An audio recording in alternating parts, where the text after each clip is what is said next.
Yan mga kaludoy, luluto tayo ng sabaw mga kaludoy. Sinabaw na isda mga kaludoy. Mahilig talaga kami sa sinabawan mga kaludoy. Mahilig yung mga bata mga kaludoy. Yan. Luto tayo mga kaludoy.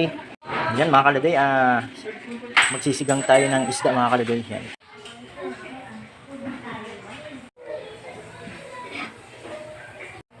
Yan mga kaludoy, lagay na natin yung isda mga kaludoy.